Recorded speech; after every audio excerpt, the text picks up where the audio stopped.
मित्रांनो नमस्कार, मी सुवदन आणि आज परत एकदा पुण्यात फिरत असताना चितळे बंधू त्यांच्या त्या चौकामध्ये म्हणजे आय थिंक शनिपार चौक आहे तो, आणि त्या शनिपार चौकामध्ये मी अनगिनत मुलं आणि मुली पाहिल्या आणि त्या कदाचित बाहेरच्या होत्या आणि त्यांच्या हातामध्ये असं काहीतरी होतं आणि ते अशा त्या पीत होत्या बेसिकली. ओके, आणि हे पण असं काही बनवलंय त्यांनी. मी नंतर मागवलं माझ्या मुलांकडून की हे नक्की काय आहे, आणि ह्याला व्हीप म्हणतात ऍक्च्युली. ओके, हे मला कळालं. आणि हे जे व्हीप आहे this is an alternative to the cigarette.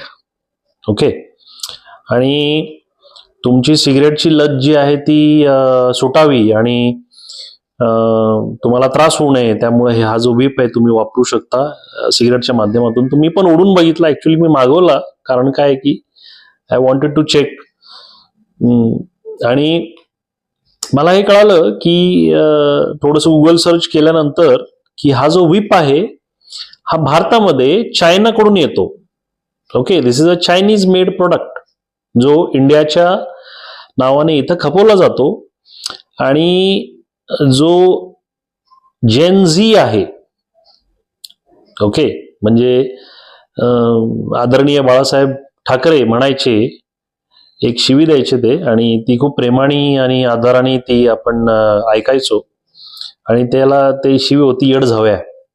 Okay, तर येड म्हणजे वाय आणि झव्या म्हणजे झेड. ओके, तर ते मला वाटतं ते जेन झी आहे, त्याच्यामधलं झेड जे आहे ते ते हे दिसतंय मला, येड झव्या. ओके, समजून घ्या मी काय म्हणतोय ते. मित्रांनो, जोक सपाट, पण यंग मुलांना ह्याची सवय लावत आहे चायना, भारतीय यंग मुलांना. आणि पुण्यामध्येच नाही तर अख्ख्या देशामध्ये हे मिळतं. मग जी पॉलिसी आहे, ban China apps, ban China this, ban China that, ती पॉलिसी कुठल्या धाब्यावरती बसवलेली आहे हा माझा प्रश्न आहे. आणि पुण्याचं कल्चर का खराब करत आहे, परत नेटिव्ह लोकांना आहे त्या गोष्टीचा त्रास होतोय, तर पॉलिसी मेकर्सनी हे ऐकावं. थँक्यू.